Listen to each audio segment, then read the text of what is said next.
მოგესალმებით. წარმოდგენილია დღის წესრიგი. დავამტკიცოთ დღის წესრიგი თქვენის ნებართვით.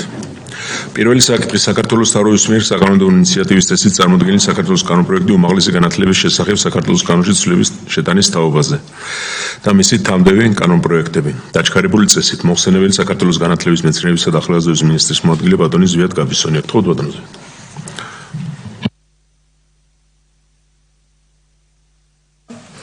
მოგესალმებით. დაჩქარებული წესით წარმოგიდგენთ პირველი მოსმენით კანონპროექტებს რამდენიმე ნორმატიულ აქტებში ცვლილებების შეტანის შესახებ, უმაღლესი განათლების შესახებ, კანონში, საქართველოს განათლების ხარისხის განვითარების შესახებ, თავდაცვის კოდექსში ცვლილებების შეტანის შესახებ, საჯარო სამართლის იურიდიული პირის ქუთაისის საერთაშორისო უნივერსიტეტის შექმნის შესახებ და საერთაშორისო დაცვის შესახებ საქართველოს კანონში ცვლილებების შეტანის შესახებ. აღნიშნული ცვლილება მოგეხსენებათ შეეხება იმ ფუნდამენტურ რეფორმას, რომელიც საქართველოს მთავრობის მიერ გახლავთ დაანონსებული. კონცეფცია დამტკიცებულია და კონცეფციიდან გამომდინარე საჭიროა ნორმატიულ აქტებში გარკვეული ტიპის ცვლილებების შეტანა. ჩვენ წარმოგიდგენთ ეგრეთ წოდებულ პირველ პაკეტს ამ ცვლილებებთან მიმართებაში, რომელიც სულ რამდენიმე საკითხისგან შედგება. ძალიან მოკლედ ვეცდებით რომ განმარტოთ. იცით რომ პოლიტიკური გუნდის მიერ არის გაცხადებული უმაღლესი დაფინანსების უფასო სწავლების მოდელზე გადასვლის საკითხი და შესაბამისად პირველი ცვლილება ეხება სწორედ იმას, რომ არსებული საგრანტო პროექტების არსებული საგრანტო პრინციპის ჩანაცვლება მოხდება ეგრეთ წოდებული სრული დაფინანსების მოდელით, ანუ უფასო სწავლების მოდელით, ეს პირველი ცვლილება. ის არ შეეხება წელს ჩარიცხული სტუდენტების ჩათვლით, თუ რაიმე სხვა გადაწყვეტილება არ იქნება რა თქმა უნდა მიღებული, ანუ გულისხმობს იმას, რომ წელს არსებული პირველი კურსის სტუდენტები, მეორე, მესამე, მეოთხე და მაგისტრატურის სტუდენტები ჩვეულებრივ მიიღებენ საგრანტო დაფინანსებას იგივე ლოგიკით, მათ შორის კერძო უნივერსიტეტებში ჩარიცხული სტუდენტებიც. ეს აღარ შეეხება მხოლოდ მომდევნო წელს უმაღლეს სასწავლო დაწესებულებებში ჩარიცხულ სტუდენტებს.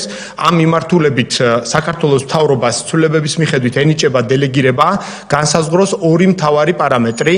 პირველი პარამეტრი იგულისხმება სტუდენტების კვოტირების საკითხი, ანუ გულისხმობთ იმას, რომ სტუდენტების რაოდენობის კვოტირება მოხდება საქართველოს მთავრობის გადაწყვეტილებით და ის დაეფუძნება შრომის ბაზრის მოთხოვნებს და აღნიშნულთან დაკავშირებით გუშინდელ კომიტეტზეც ჰქონდა განმარტება, რომ ამ მიმართულებით საქართველოს ეკონომიკის და მდგრადის განვითარების სამინისტროსთან ერთად მუშაობთ ძალიან აქტიურად იმასთან დაკავშირებით, რომ დავადგინოთ შესაბამისი 4 წლიან პერიოდში შრომის ბაზრის მიმართულებით მოთხოვნები, რომლის კონვერტირებასაც პროფესიებიდან მოახდენ საგანმანათლებლო პროგრამების მეშვეობით და ამით დადგინდება მთავრობის მიერ კვოტირების საკითხი, ანუ იმ რაოდენობების საკითხი, რომელიც პროგრამების მიხედვით უნდა იყოს და მეორე მოდელი გულისხმობს მთავრობის მიერ საგანმანათლებლო პროგრამების განსაზღვრის საკითხს, ანუ საქართველოს მთავრობა მის საკუთრებაში არსებულ სახელმწიფო უნივერსიტეტებში გეგმავს განსაზღვროს კონკრეტული ის მიმართულებები, რომელი მიმართულებებიცაც მისთვის იქნება მნიშვნელოვანი. აქედან გამომდინარე, ამ ცვლილებების შესაბამისად მოხდება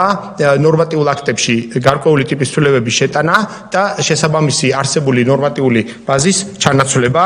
შემდეგი საკითხი ეხება ძალიან საინტერესო მოდელს. დღეს არსებული საგანმანათლებლო მოდელი გულისხმობს 4+2 მოდელს, ანუ 4 წელი არის ბაკალავრიატის სწავლების პერიოდი, 2 წელი გახლავთ მაგისტრატურის სწავლების პერიოდი. ახალი მოდელის მიხედვით ხდება 3+1+1 მოდელი, რაც გულისხმობს 3 წლიანი საბაკალავრო პროგრამის შემოტანას 4 წლიანი საბაკალავრო პროგრამის ნაცვლად. ოღონდ აქ ერთ განმარტებას გავაკეთებთ, ის არ შეეხება ეგრეთ წოდებულ რეგულირებად პროფესიებს. რეგულირებადი პროფესიის ცნება განსაზღვრულია ნორმატიულ აქტში, ვიცით რა მიმართულებებზეა საუბარი და აქედან გამომდინარე დამატებით განმარტებას არ საჭიროებს. ამ მიმართულებით შეიძლება დადგენილი იქნას სწავლების განსხვავებული წესი, 4 წლიანი, 5 წლიანი, შეიძლება 6 წლიანიც საჭიროებიდან გამომდინარე, ხოლო მაგისტრატურის ნაწილი ნაცვლად 2 წლისა გახდება 1 წლიანი, ანუ 1 წლის გასვლის შემდეგ მას სტუდენტს ექნება საშუალება მოიპოვოს მაგისტრის ხარისხი. ეს ძალიან ცნობილი მიმართულებაა ევროკავშირის დღეს მთელ ტერიტორიაზე და როგორც 3 წლიანი მოდელი, ასევე 1 წლიანი მოდელი ძალიან პოპულარულია, მათ შორის მაგალითად იგივე სამართალში ან ბიზნესის მიმართულებით MBA-ის 1 წლიანი ან LLM-ის პროგრამები, თუმცა თუმცა არ რჩება ერთი დამატებითი შესაძლებლობა ის სტუდენტები, რომლებსაც სურვილი აქვთ, რომ კვლევებისა და მეცნიერების მიმართულებით, ანუ მესამე საგანმანათლებლო საფეხურზე გააგრძელონ სწავლება, გულისხმობთ სადოქტორო პროგრამას, ექნებათ საშუალება დაიმატონ კიდევ 1 წლის კრედიტები, ბოლონიის პროცესის მოთხოვნებიდან გამომდინარე, სრულად შეაჯამონ 300 კრედიტი და აქედან გამომდინარე საშუალება ექნებათ მათ გააგრძელონ სწავლა სადოქტორო პროგრამაზე, ამას გულისხმობს 1+1 მოდელი. შესაბამისად, ამ მიმართულებითაც შესაბამისი ცვლილებება შემოგვაქვს პირველი მოსმენით და ბოლო ნაწილი ეხება ტექნიკურ საკითხს, გულისხმობთ ონლაინ უნივერსიტეტის სტანდარტების მოდელისა და სტანდარტების შემუშავების საკითხს, ეს იცით რომ დაახლოებით 2023 წელს იქნა სამინისტროს მიერ დაინიცირებული, ჩვენ მუშაობთ ტექნოლოგიურ და ტექნიკურ პარამეტრებზე, კიბერუსაფრთხოების პარამეტრებზე, მოგეხსენებათ რომ ონლაინ უნივერსიტეტი გულისხმობს სრულიად ციფრული მოდელის უნივერსიტეტის შექმნას, აქედან გამომდინარე ამ მიმართულებით ჭირდება გარკვეული ტიპის დამაზუსტებელი ტექნოლოგიური პარამეტრები, რასაც დრო ჭირდება და შესაბამისად ვითხოვთ რომ ამ კონცეფციის გადავადება მოხდეს 2028 წლის 1 იანვრამდე. მადლობა. შეკითხვები გვაქვს? კი ბატონო. არც მე მაქვს ერთი უბრალოდ გუშინ ერთი ამბავი ატყდა იმ არჩევასთან დაკავშირებით, ეკნებ განმარტოთ რომ და ამით შეკითხვები მოგჭირთ. მადლობა. აქ ძალიან ნათელია, პრობლემა მდგომარეობს იმაში, რომ მხოლოდ პასუხი იქნა გაჟღერებული და შეკითხვა არ იქნა გაჟღერებული. შეკითხვა გულისხმობდა იმას, რას გულისხმობს ერთი ქალაქი, ერთი უნივერსიტეტის პრინციპი და ძალიან ნათელი, მარტივი მაგალითი მოვიყვანე, როგორცაც სტუდენტებს უხსნი ხოლმე, ანუ რას გულისხმობთ? გულისხმობთ იმას, რომ მაგალითად დღეს არსებული მოდელის მიხედვით თბილისში არის 5 იურიდიული ფაკულტეტი, 5 ეკონომიკის ფაკულტეტი. გულისხმობთ სახელმწიფო უნივერსიტეტებში. თბილისის სახელმწიფო უნივერსიტეტი, ილიას სახელმწიფო უნივერსიტეტი, საქართველოს ტექნიკური უნივერსიტეტი, სოხუმის სახელმწიფო უნივერსიტეტი. შესაბამისად, ახალი მოდელი გულისხმობს იმას, უბრალოდ არსებული მოდელი გულისხმობს იმას, რომ აი ამ ფაკულტეტებიდან სტუდენტ შეუძლია აირჩიოს თბილისის სახელმწიფო უნივერსიტეტის იურიდიული ფაკულტეტი, პირველად შემოხაზოს თეორიულად, მეორედ თეორიულად შემოხაზოს ილიას სახელმწიფო უნივერსიტეტი, მესამე თეორიულად შემოხაზოს საქართველოს ტექნიკური უნივერსიტეტი და ასე შემდეგ. და გუშინ მე განმარტე რომ ესეთი მოდელი შეიზღუდება, რადგან მოვახდენთ აღნიშნული 5 იურიდიული ფაკულტეტის ერთ ფაკულტეტად გაერთიანებას, ერთ პროგრამად გაერთიანებას, ეს პირდაპირ მთავრობის მიერ დადგენილ კონცეფციაში წერია და არაფერი განსხვავებული ამ მიმართულებით არ გვითქვამს, ეს დააკონვერტირეს ისე თითქოს ჩვენ უზღუდავთ ზოგადად შემოხაზოს. რამის შემოხაზვა შეიძლება. რა თქმა უნდა, შეიძლება უფრო მეც გეტყვით, შეიძლება სახელმწიფო უნივერსიტეტებშივე სხვა სპეციალობების შემოხაზვა, ასევე მაგალითად სამართლის ან ეკონომიკის მიმართულებით შეიძლება კერძო უნივერსიტეტებში ნებისმიერი ადგილის შემოხაზვა, მათ შორის ქუთაისში არსებული უნივერსიტეტების შემოხაზვაც. ერთი კითხვა მაქვს, ლექტორების გადამზადების პერიოდი დაახლოებით რა პერიოდს ვფიქრობთ, რა დაჭირდება ამას? თავარი ლექტორების გადამზადების პრინციპი ეგეთი არ არსებობს, რა თქმა უნდა, ლექტორი ვალდებულია რომ ყოველთვის თვით განვითარების რეჟიმში იყოს. გუშინ ჩვენ მქონდა საუბარი პროგრამების გადახალისებასთან დაკავშირებითაც, აქაც ვფიქრობთ რომ 1+1+1 მოდელი ავტომატურად გულისხმობს გადამუშავებას პროგრამისას, აქ იქნება მაინორების და არჩევითი საგნების ლოგიკის დალაგება ძირითად სავალდებულო საგნებთან მიმართებაში. აქ ამის გამოცდილება პრინციპში ჩვენ უკვე გვაქვს, რადგან თქვენ იცით რომ შარშან და შარშა წინ მოვახდინეთ გარკვეული ტიპის მიმართულებებზე სამწლიანი პროგრამების გადატანა, გულისხმობ ბიზნეს ადმინისტრირების და საჯარო მმართველობის კომპონენტების ნაწილზე, ამიტომ ამის გამოცდილება უკვე საკმაოდ პოზიტიური დაგროვილია, რაც შეეხება პროფესურას, რა თქმა უნდა, ისინი მუდმივად განვითარებად რეჟიმში არიან, მათ კონკურსების ნაწილში ამ ეტაპისთვის აღნიშნული გადაწყვეტილებები მიღებული ამ ნაწილში საერთოდ არ არის, ამ ეტაპისთვის ჩვენ მუშაობთ მხოლოდ საკანონმდებლო ცვლილებებზე, ეს არის პირველი პაკეტი, რომელიც აუცილებელია იმისათვის, რომ ამ ეტაპზე იქნას კონცეფციაზე მორგებული.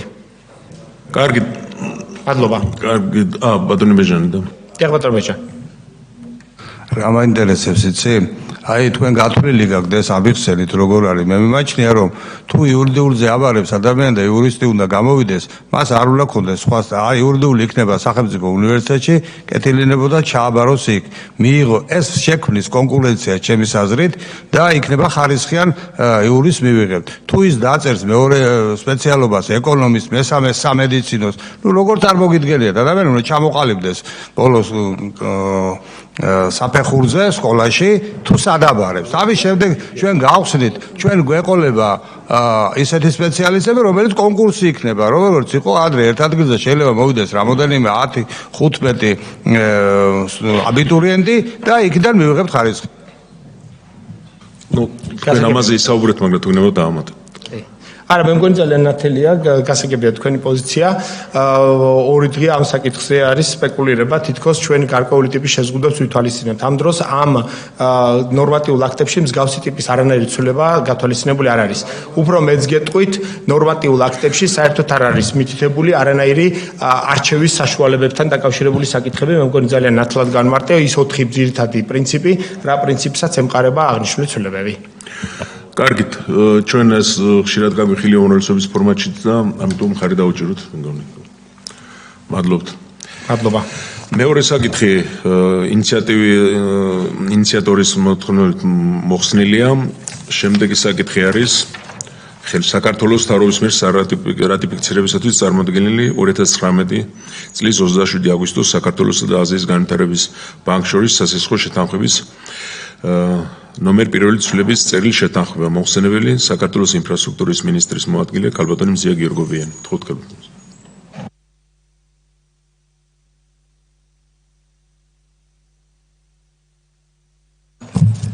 მოგესალმებით.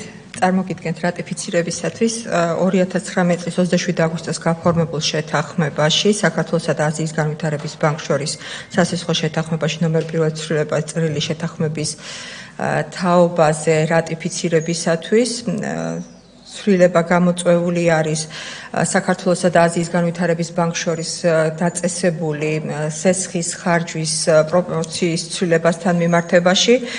სესხის ფინანსური პირობები არ იცვლება, რჩება იგივე. სესხის ხანგრძლივობა გახლავთ 26 წელი, მათ შორის შეღავათიანი პერიოდი არის 11 წელი, საპროცენტო განაკვეთი არის ევრიბორს პლუს 0.7% და ვალდებულების გადასახადი გახლავთ წლიური 0.15%. იგი როგორც აღნიშნეთ, იცვლება მხოლოდ პროპორციული ხარჯვის პრინციპი. დღემდე არსებული პროპორცია, რომელიც იყო 65.6%, გახდება 82%, დანარჩენი სრულად დაფინანსდება სახელმწიფო ბიუჯეტიდან. აღნიშნული ცვლილება შეეხება მხოლოდ დარჩენილ სამუშაოებთან მიმართებაში, ხოლო დანარჩენი სამუშაოები ჩვეულებრივ, როგორც მოგეხსენებათ, ფინანსდებოდა აზიის განვითარების ბანკის, ევროპის რეკონსტრუქცია და განვითარების ბანკისა და საქართველოს სახელმწიფო ბიუჯეტიდან. მადლობთ, შეკითხვები ხომ არ არის? მე მგონი გასაგებია ყველაფერი. მადლობთ ქალბატონ მზია. მადლობა. ხარი დავუჭიროთ.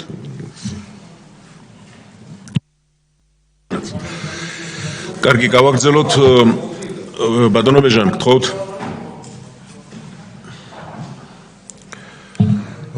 შემდეგი საკითხი საქართველოს მთავრობის მიერ რატიფიცირებისათვის წარმოდგენილი საქართველოს შინაგან საქმეთა სამინისტროსა და თურქეთის რესპუბლიკის ეროვნულ თავდაცვის სამინისტროს შორის შინაგან საქმეთა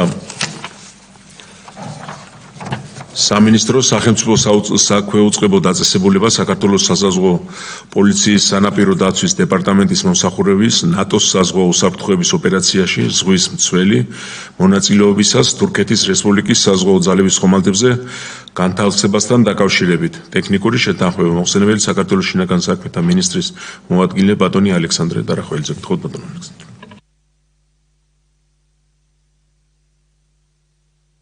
მოგესალმებით, ბოდიში დაგვიანებისთვის სხვა კომიტეტიდან მოგვიწია გადმონაცვლება.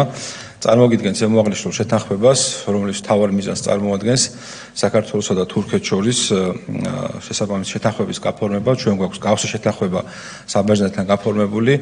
მოგეხსენებათ, რომ სამინისტროს სანაპირო დაცვის სასაზღვრო პოლიციის სანაპირო დაცვის დეპარტამენტის აბორდაჟის ჯგუფმა გაიარა მრავალსაფეხურიანი შეფასების კომპონენტი, რითაც სრულად დააკმაყოფილა ნატოს სტანდარტები და ჩვენ მქონდა პირველი შემთხვევა საბერძნეთთან მიმართებაში, როდესაც ნატოს არაწევრი ქვეყნის წარმომადგენლებმა გაიარეს სწავლება ზღვის თველის ფარგლებში საბერძნეთის გემზე და ეხლა შემოთავაზებულია თურქეთთან ანალოგიური შეთანხმების გაფორმება.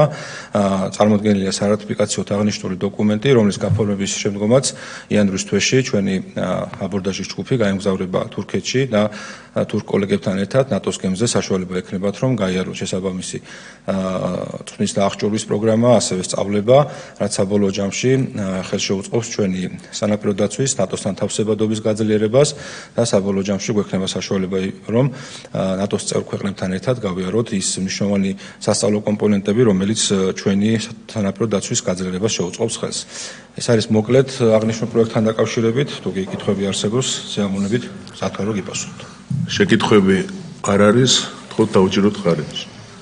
და ბოლო საკითხი ასევე ბატონო ალექსანდრეს საკითხია, საქართველოს თავრობის მიერ საკანონმდებლო ინიციატივის წესით წარმოდგენილი კანონპროექტები საქართველოს საბაჟო კოდექსში ცვლილების შეტანის შესახებ და საჯარო სამართლის იურიდიული პირის საქართველოს შინაგან საქმეთა სამინისტროს მომსახურების სააგენტოს მიერ გაწეული მომსახურებისათვის დაწესებული საფასურისა და ვადების შესახებ საქართველოს კანონში ცვლილების შეტანის თაობაზე. დაჩქარებული წესით მოხსენებელი საქართველოს შინაგან საქმეთა მინისტრის მოადგილე ბატონი ალექსანდრე დარახვეძე. დიახ, წარმოგიდგენთ აღნიშნულ პროექტს, რომელიც ორი მიმართულებით ითვალისწინებს ცვლილებებს. ეს არის პირველ რიგში საბაჟო კოდექსში დაგეგმილი ცვლილებები. მოგეხსენებათ, რომ ბოლო პერიოდში არაერთი შემთხვევა იქნა გამოვლენილი შინაგან საქმეთა სამინისტროსა და საბაჟო სამსახურის ერთობლივი თანამშრომლობით, როდესაც აღმოჩენილი იქნა ტრანზიტულად გადაადგილებული ნარკოტიკული საშუალებები, აღმოჩენილი ნარკოტიკების რაოდენობა ძალიან დიდია და ჩვენ ნახეთ შემთხვევები, როდესაც რამდენიმე 100 კილოგრამსაც კი აღემატებოდა აღნიშნული ნარკოტიკების რაოდენობა. ამის გამო მიღებული იქნა გადაწყვეტილება, რომ შეიქმნას ერთობლივი სამუშაო ჯგუფები და ერთობლივი ცენტრი საბაჟო სამსახურთან ერთად, რომელიც საბოლოო ჯამში მოგცემს საშუალებას, რომ 24 საათიან რეჟიმში გაკონტროლდეს ყველა ის ტვირთი, რომელიც შემოდის საქართველოსდან და საქართველოში და გადის საქართველოს გავლით ტრანზიტული მიმართულებით. შესაბამისად ყველა დაახლოებით 16 მიმართულებაზე იქნება შინაგან საქმეთა სამინისტროს ცენტრალური კრიმინალური პოლიციის დეპარტამენტის მიერ შექმნილი ერთობლივი ჯგუფები საბაჟო დანაყოფთან ერთად, ასევე შეიქმნება ერთობლივი ცენტრი, რომელიც ესე ვთქვათ წინასწარ შესაბამისი რისკებისა და სათანადო დოკუმენტაციის ანალიზის საფუძველზე შეისწავლის და მოამზადებს ასე ვთქვათ კონკრეტულ საკითხებს, რომელსაც გაუზიარებს უკვე ადგილზე საბაჟო მიმართულების მქონე თანამშრომლებს და ისინი შეძლებენ რომ გადაამოწმო ყველა ის საფრთხის და რისკის შემცველი ტვირთი, რომელიც ქვეყანაში მოძრაობს. საბოლოო ჯამში აღნიშნული ცვლილების მიზანს წარმოადგენს, რომ შეიქმნას სამართლებრივი საფუძველი აღნიშნული ერთობლივი ცენტრისა და სამუშაო ჯგუფების შექმნის, განისაზღვრება შინაგან საქმეთა მინისტრისა და ფინანსთა მინისტრის ერთობლივი ბრძანების გამოცემის საფუძველი, რომელიც უკვე ტექნიკურ ოპერაციულ საკითხებს დაარეგულირებს აღნიშნული ცვლილების განხორციელების შემდგომ და ჩვენ გვექნება 24 საათიან რეჟიმში მონიტორინგის საშუალება იმ ტვირთებისა, რომელიც ქვეყნის მასშტაბით გადაადგილდება. ასევე თამდევი საკანონმდებლო ინიციატივა, რომელიც ითვალისწინებს რეექსპორტისა და ასე ვთქვათ იმ მანქანების შემთხვევაში, რომელიც ქვეყნიდან გადის გარკვეული საფასურების ზრდის შესაძლებლობას.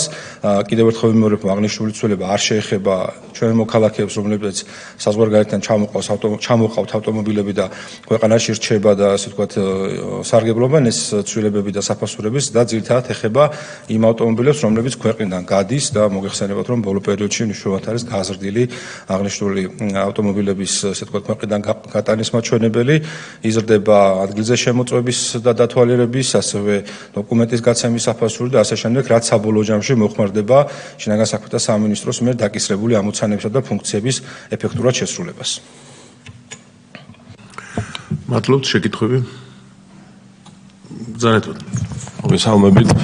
მე მაინტერესებს დღეს არსებული მდგომარეობით აბსოლუტურად ყველა შემოსული ტვირთი მოწმდება და თუ არსებობს ამის ტექნიკური შესაძლებლობები, რომ ფიზიკურად არ გამოეპაროს მესაზღვრეს და შესაბამისად მერე ბრუნვაში არ მოხდეს ეს ნარკოტიკული საშუალება.